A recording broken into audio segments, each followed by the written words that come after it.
short people. Good afternoon, everybody.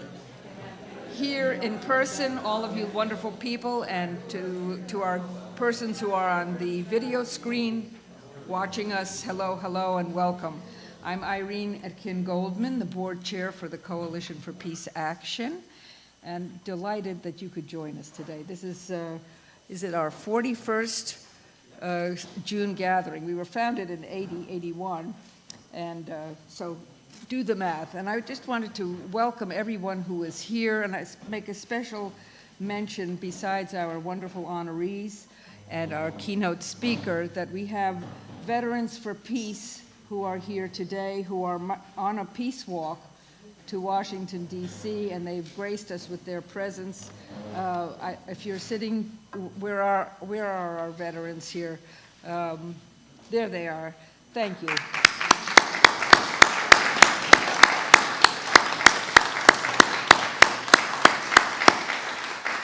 So we're all about the peacemaking. I don't want to take more time, but to say that the Coalition for Peace Action has been working on, we're founded as the Coalition for Nuclear Disarmament. Sad to say, it is at the peak right now again. And so all of the issues that we're working on together, including nuclear disarmament, are at our sharpest focus. So I'm looking forward to the honorees being honored, and to our keynote speaker, Katrina Vanden, whom I will speak on a little bit later. But now our chief cook and bottle washer, our fearless leader, the Reverend Bob Moore.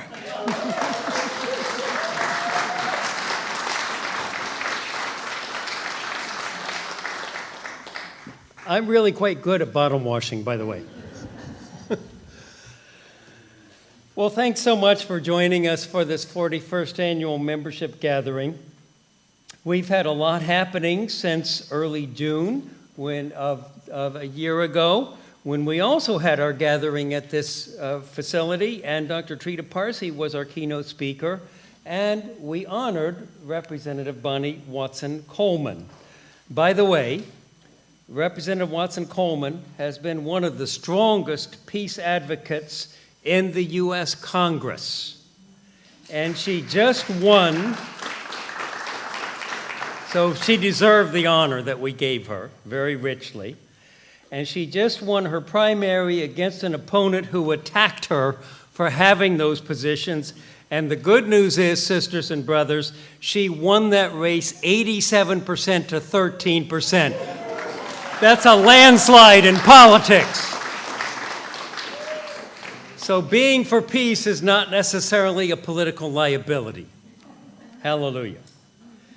Please take a look at the green sheet in your program with the highlights of accomplishments. And there's more that you can see by going to the recent events tab on our webpage, because there's photos, videos, and short summaries of the things that you see on the highlights there in print. I'm not going to review all of them. But I do want to expand a little bit on the most recent ones and the last three bullets at the bottom of your page. And the first one of those is our Peace Voter 2024 campaign. I'm proud that we pioneered Peace Voter about 30 years ago, and it's still going strong today. There were 6 candidate briefings that we held so far this year, all of which went very well, partly because of some of the people in this room who are outstanding experts on their areas of work. And we've sent out follow-up candidate questionnaires to those, plus a few others, and based on that, we created Peace Voter Guides. Peace voter guides were done for the United States Senate race primary, which just happened this past Tuesday, as you know, as well as the New Jersey Congressional District 3, which Representative Andy Kim, who won the primary to run as the Democratic candidate for senator, he had to give up his House seat, obviously. I mean, he'll complete this term, but he had to give that up, and so we briefed 3 candidates in that race as well. And the good news is that the candidates had their positions publicly expressed on peace issues so that we could be effectively peace voters. We could be informed peace voters. And your support, financially and otherwise, has been instrumental in our successes on Peace Voter. So thank you very much for your support of this effort. We're going to keep at it, by the way. We'll do another round of Peace Voter work for the fall election. So we're very engaged in the electoral process and in making peace a significant factor. Then the next thing down is our April 7th membership gathering, which was keynoted by Ambassador Daniel Kurtzer, the former U.S. ambassador to Israel and to Egypt. I'm proud of the world-class experts we've been able to arrange for our major events. And I think it gives us a very good talking points that we know what we're talking about when we have a speaker present of his caliber. And we have that kind of caliber over and over for our events. We had about 100 people attend that, by the way, so it was jam-packed. And I want to say, you can still see Ambassador Kurtzer's excellent talk. It was one of the best ones I've heard on the Israel-Hamas war issue. You can still see it on that recent events tab that I mentioned earlier. And then Earth Day is the last one. The webinar emerged out of our No Wars, No Warming campaign, which was started as an outgrowth of the People's Climate March in 2015, 9 years ago, and co-founded by Ed Aguilar, our Pennsylvania director. Where are you, Ed? I want to give you a shout out. There you are. Thank you. We're very proud of the great work that Ed continues to do on this campaign. Now let me shift to some of the challenges ahead. Obviously, one near-term priority is this fall's election, and I suspect we'll target the same three races that we did in the primary, because now we got another level at which we need to win, to help these peace-oriented candidates have a better chance of winning by having their positions exposed. And so that's a big challenge, and we are going to be working hard on that. We plan to target, again, New Jersey Congressional District 3. District 7 we're also targeting, and that race, we had no opponent in the Democratic primary, but we have subsequently briefed Sue Altman, the Democratic candidate, who has won. So we're working hard on that already, and then hopefully culminating in that Peace Voter campaign this fall, we'll be putting out new Peace Voter guides to inform you and the people you can help us get that information to. And we hope to go another layer. We've been doing this for many of those 30 years we've been doing this campaign, to run those as signature ads in newspapers in the targeted races. I want to also lift up the deeply consequential presidential race. For the first time in my life, I feel the outcome may well determine whether our democracy survives. Some of you may have read Paul Krugman's column, "What If This Is Our Last Election?" It's on the back of your green sheet. If you didn't see it, I urge you to look at it. I certainly would like to see stronger action by President Biden, as many of us would, to stop the Gaza war, which is on the verge of imminent famine, and the continued killing of so many innocent civilians there. But I was pleased that at least he suspended the 2,500-pound bombs, but now I personally feel all offensive weapons need to be stopped. But he is, yes, thank you, he is, Joe Biden is, even though he has imperfections, all of us have some, he is our only realistic alternative to Donald Trump. And so we need to be mindful of that, because if Donald Trump wins, our democracy may well not survive. Now, the key swing state of Pennsylvania is close by, and we are participating in a voter turnout campaign that is being coordinated by National Peace Action, and I think you're going to be hearing from us about ways that you can support that campaign, because we must win in Pennsylvania and the other key swing states. Those are must-wins. Now, let me mention two other challenges before closing. First, our Ceasefire New Jersey project has coordinated and led advocacy for 22 new gun safety bills since 2018. Let me say that again, 22 new gun safety bills since 2018. And as a result of strengthening our gun safety laws, last year we had the lowest level of gun violence per capita in New Jersey in the 15 years they've been tracking that statistic. The lowest in 15 years. Now, there is one bill still remaining that we're hoping to get across the finish line, and that is a bill to mandate the safe storage of guns, if you have them. It would prevent domestic gun violence, accidental shootings, and suicides if we can get this bill passed. So we are working and have had encouraging collaboration with key New Jersey legislative staff, as well as with national leaders from the three major gun violence prevention groups, Brady, Everytown, and Gifford. So I'm hopeful that we're going to get this across the finish line before the end of this calendar year. Thank you for your support, and stay tuned for more ways you can support, especially if you're a resident of New Jersey.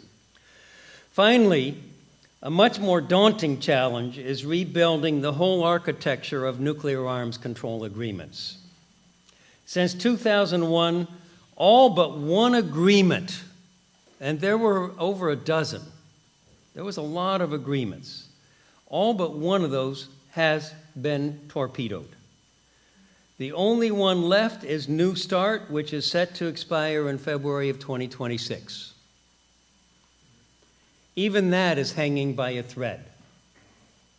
The verification regime that went with it, which is important because that lets us know each side knows what's happening and can verify it with the other side. As former President Reagan said, we need to trust but verify. We can't do that right now. So it needs to be re-strengthened, and it's hanging by a thread. All three of the largest nuclear weapon states are engaging in buildups at the technological and numerical level. This is deeply alarming and discouraging.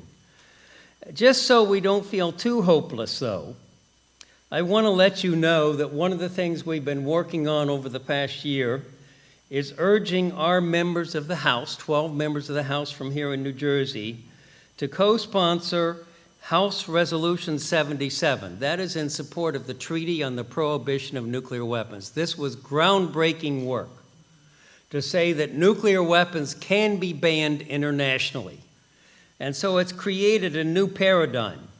We have 5 of the 12 members of Congress from New Jersey so far are co-sponsoring it, and we're still working on more. We have a higher percentage of our congressional delegation than any other state is co-sponsoring that. So, to wrap up, we really need your help. These are daunting challenges that I've outlined. But with generous financial help and also your active involvement, we can continue to be empowered and to make a difference. So I will now turn this podium over to the Reverend Carol Haig, who is going to talk to you about ways you can volunteer and make donations. By the way, while Carol's on her way up, I forgot to mention, if you wondered about what I was saying about the reversal of the decrease in nuclear weapons, yesterday's New York Times, this is headlined, U.S. considers expanding nuclear arsenal as threats mount, reversing decades of cuts. So we have a lot of work cut out for us, and Carol's going to tell you how you can support our revitalized efforts.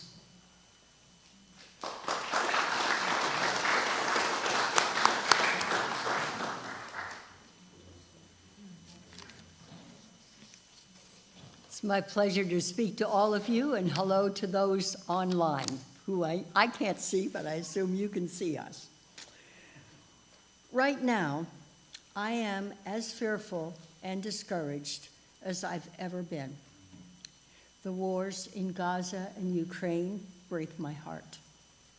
The escalation of the nuclear arms race hides behind other things in the headlines.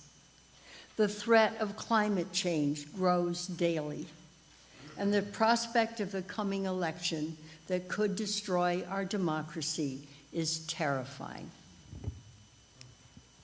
The force of all these combined helps me to see that the Coalition for Peace Action is essential and is uniquely qualified to strongly organize and intensify the critical work needed to modify these wildly worsening existential threats.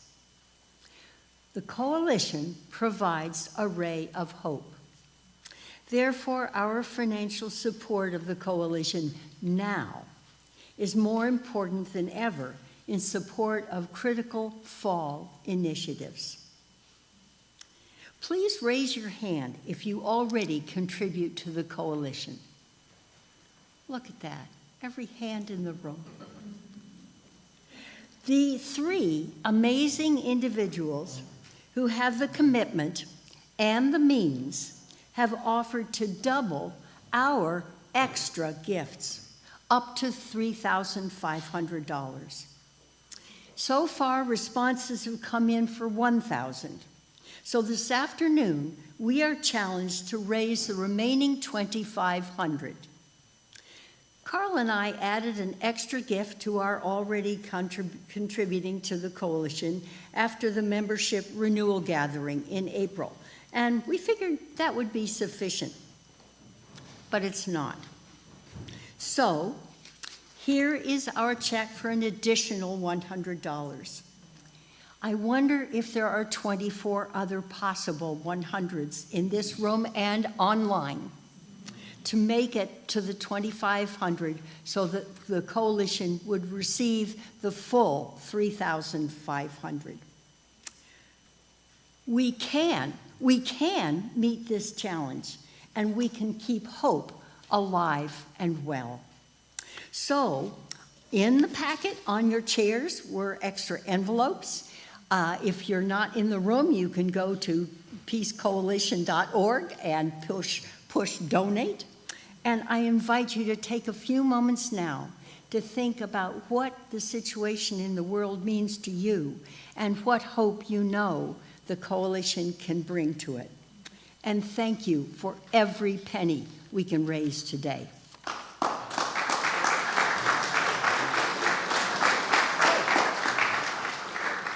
You have envelopes, and Jennifer, I believe, has pens.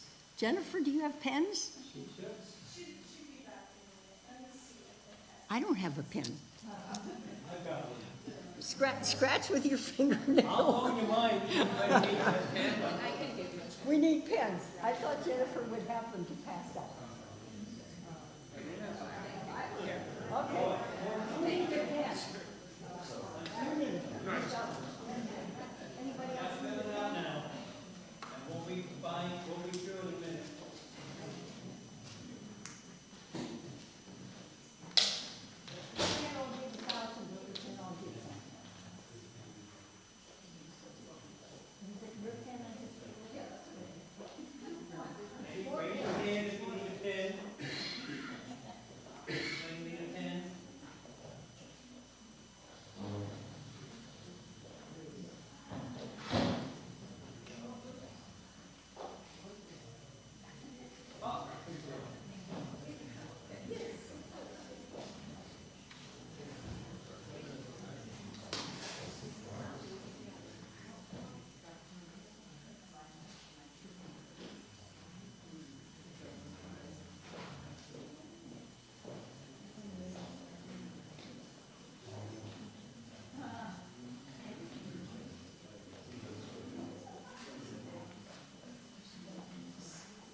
As you finish your donation envelope, raise your hand and Samara or myself will come by to get it from you.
Thank you, everybody. Thank you for your generosity.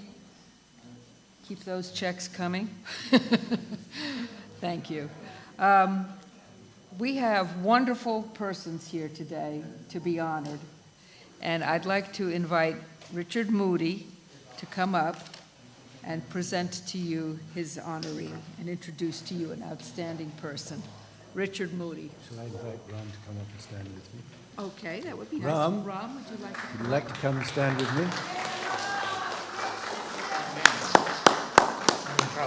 You're in trouble. How are you? Good, buddy.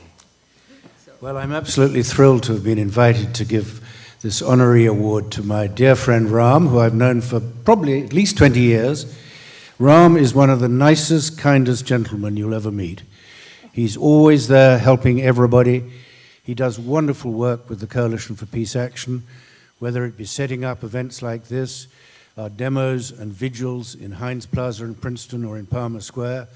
And when we were doing the demos at the Drone Command Center in Navy Willow Grove in Horsham, Pennsylvania, he was always there early helping set everything up. And he's been a tremendous asset to the Coalition for Peace Action, and he's been running the Peace Education Committee for at least 20 years, I think. And another great asset he had, his contacts. Ram is originally from the fine country of India, and some years ago at the Multi-Faith Service for Peace, he was able to obtain a Hindu speaker who spoke on ahimsa, I think, which is the Sanskrit word for non-violence, and that actually was what Mahatma Gandhi preached as well. So it was a wonderful asset that we had Ram to have these contacts. So I'm extremely honored to give this presentation to Ram. So here you are, Ram. Well done.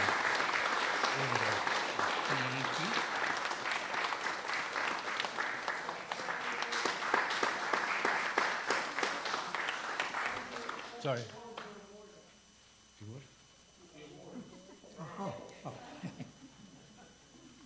No, that's his. I haven't got it. It's his. Come. Oh, wait. Thank you.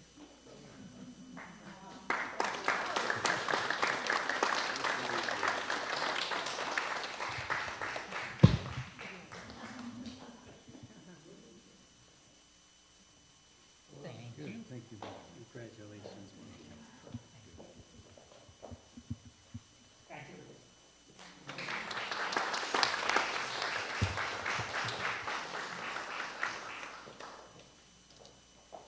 to further our enjoyment, I invite Mark Pepper up to introduce a wonderful honoree in Yael Neve, who Mark will describe her great and wonderful talents and her service to our community, our state, and nationally.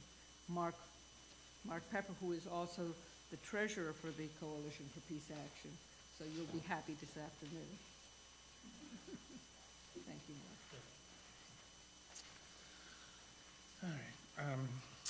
Good afternoon, everyone, and congratulations, Ram. And it's a pleasure to have a fellow Princeton Junction resident be honored here at the Coalition for Peace Action in Princeton.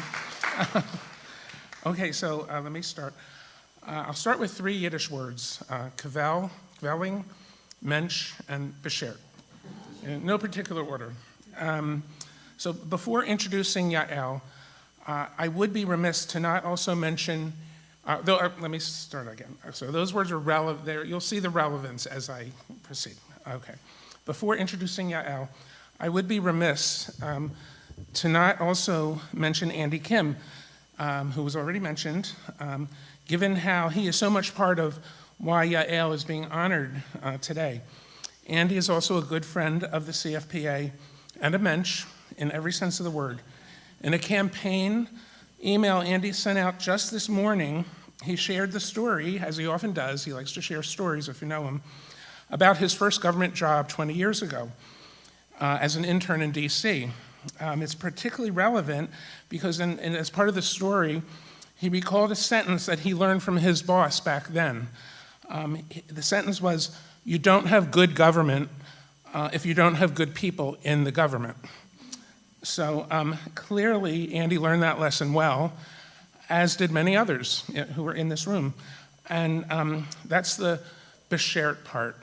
Well, so beschert means meant to be, and mensch means a good person. More on that later. Okay, that brings me now to Yael, who, like Andy, is also from New Jersey, although by way of Israel. Andy is by way of Korea through his parents. So Yael Neve, the founder and president of the Good Government Coalition of New Jersey and a Princeton University professor, absolutely fits the definition of a mensch. A mensch in Yiddish is a person of integrity, morality, dignity, with a sense of what is right and responsible. But mensch is more than just an old Yiddish compliment. It is relevant now across the world, more than ever. To be a mensch also is to be supportive, to be a friend, to be calm in troubled times. I've known Yael since early 2017, when a lot of the grassroots resistance groups like Indivisible, Represent Us, although I think that predated that, but started up. Many other groups that I became aware of at that time. Through the newly forming activist network back then, I heard about a meeting that took place in Yael's living room, I believe, to discuss the formation of a new group, the Good Government Coalition of New Jersey. What Yael did through the GGCNJ was for sure to remain calm in troubled times, and with her partners methodically and successfully upended the political world right here in New Jersey, as we all now know. Having moved from Philadelphia, well known for its political corruption, to New Jersey in 1992, I quickly became quite confused and bewildered over the way primaries were conducted in New Jersey. It seemed to me that New Jersey took things to a whole new level of corruption in the political world. It wasn't until I learned about the GGCNJ that I was able to fully understand the depth of the corruption and the why. I was most grateful that this group had come into being and had decided to take on this fight. Who knew when all this first started that we would achieve such great success? But as Yael still says, actually just in an email I received last night, the work is far from over. And we still have a lot to do to make the New Jersey the corrupt party line system. We have a lot of work to do to make the New Jersey corrupt party line system history. You all know the story of the line now, and if you don't, you can ask me or ask Al. Through all of its efforts and campaigns, the Good Government Coalition could just as well be called the Fair Government Coalition. And as a longtime ambassador for the group, I would be remiss not to also give a plug to all the good work that the GGCNJ does. Too lengthy to mention now, but just take a look at their website at ggcnj.org and see the extensive list of their efforts and resources. Thank you, and thank you, Yale. Please come up and receive this well-deserved honor.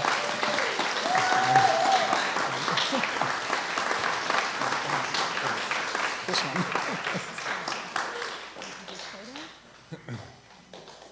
Oh. Oops.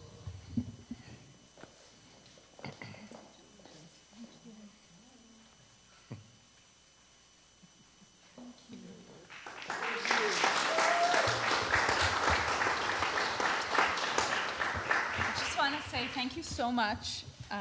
Prepared very short words of thanks. I was told less than 1 minute. So this is such an honor. The Coalition for Peace Action were one of the first organizations to sign the Good Government Coalition of New Jersey's resolution to establish a better ballot. And I think this is because you all knew that fighting for peace requires that we speak truth to power, and also that we not give away the power of the people to self-interested power brokers. The county line has been a barrier to progress on any and every issue that we care about: reducing disparities, fighting against racism, reducing violence and harm committed by the state through the incarceration system, gun control, and many other issues related to reducing violence and bringing peace. The line even affects federal elections, and therefore it affects your efforts towards nuclear disarmament. So we just came out of the first primary election without a county line in kind of modern memory of New Jersey.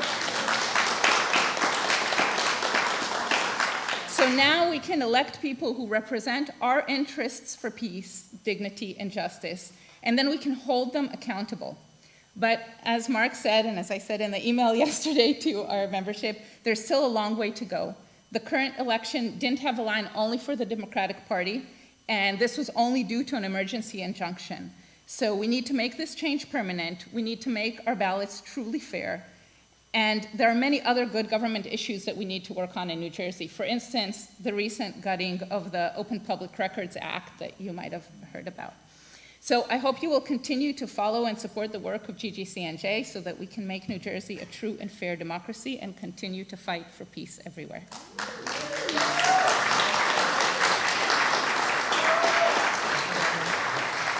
I apologize. I forgot. I always get nervous when I do this, and I forgot to explain fully the Yiddish aspect. So I explained Mensch. We have one right here. Many in this room are Mensches. Beshert meant to be, Andy's line, good government, that he learned 20 years ago. And now it's Beshert that he became part of this movement that pushed the line, the ending of the line over the finish line. And then I forgot kvelling, and that's what Yale's parents live in Israel, and they're kvelling. They've been kvelling, I'm sure, for quite some time over what a wonderful person and how the great things Yale has done. And kvelling is also what you do over your grandkids. So, having joy and pride. Thank you. Well, we quell together for Mark's remarks, and for Yael, and for Ram, and for us all, and for Stuart, who is soon to be introduced to you as well. I'm really proud to invite Professor Frank von Hippel up now to introduce our next honoree, who is Stuart Prager. So Frank, thank you very much. This is lovely, and here's the...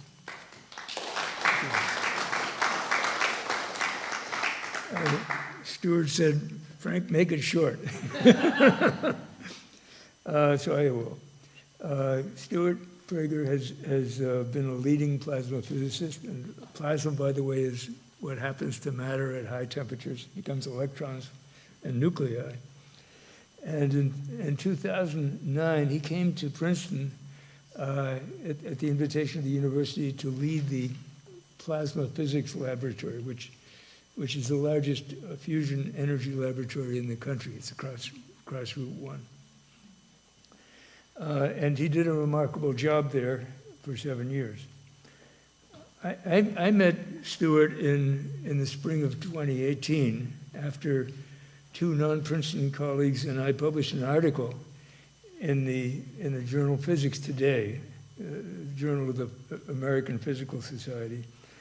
And we called on physicists to, quote, re-engage in the debate over how to reduce the dangers from nuclear weapons. The response was a deafening silence. And then I got a call from Stuart. He said, why don't we organize something? So Stuart, Zia, Mian, and I got together and we brainstormed and we decided to find a few more like-minded colleagues like Alan Robach, who's here.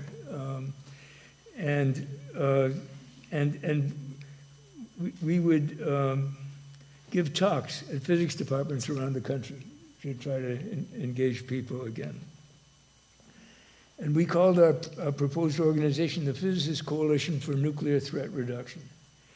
And then Stuart started to look for funding and found that the American Physical Society had just decided to create an innovation fund, and we applied and received $100,000 per year for 2 years from the APS, and then the Carnegie Corporation was so impressed that they matched that. So Zia and I recognized executive ability when we saw it, and we made Stuart our chairman.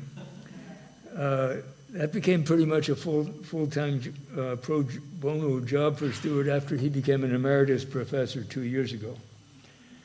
Under Stuart's leadership, we have given 150 talks on the danger of nuclear weapons around the country in physics departments, and we've recruited a membership of more than 1,000 physicists. We had our first DC lobby days in April, talking to congressional staff and members about the lack of need of some of the new nuclear weapons the military-industrial complex is promoting. And we've teamed up with this coalition to give candidate briefings in New Jersey and Pennsylvania. And we've also just begun working on setting up counterpart organizations in other countries, starting with Canada. But we have a long way to go, as you all know. But there is no question that Stuart Prager, because of his energy, commitment, and organizational talents, deserves a place on the coalition's honor roll. So.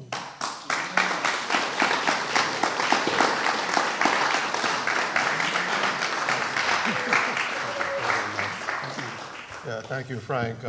One of the unique things about Princeton is that it has Frank von Hippel, which you won't find anywhere else in the world. I want to thank the Coalition for Peace Action for giving the residents of New Jersey and Pennsylvania the opportunity and the means to make their voice known on very important issues. It's rare not only to have Frank, but to have an organization like the CFPA. The CFPA leadership is so astute in the issues. It's so well informed. It is so savvy in how to get the point across, and is so persistent and exhaustive in its efforts to make its voice known and to contact, as the Reverend said, every legislator within its reach. I've often thought that we would be a long way to solving the nuclear weapons problem in the United States if every state had the CFPA. If we just take it and multiply it by 100 somehow, it would be wonderful if Bob and company would go around the country and show the example of the CFPA to other states, and that would really make a difference. So we should have... Just clone you, yeah. That's your department, okay. So I want to thank the CFPA for existing, everything they do. Thank you.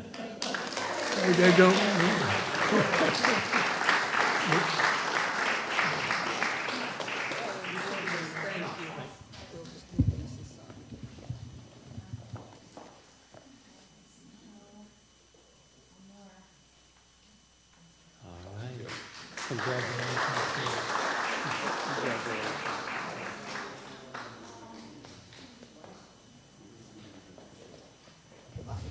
just forgot one thing. Can I have the mic for a minute? I'm sorry. At the time, I was overwhelmed, so I forgot to say a few words. First of all, thanks for the reward. Thanks for pursuing it for me. And I don't really think I did anything more than anyone else does. It's kind of an honor for me to be able to do that much if I did. But I'm very thankful. I appreciate all the help, and I'll continue to do, if not more. Thank you.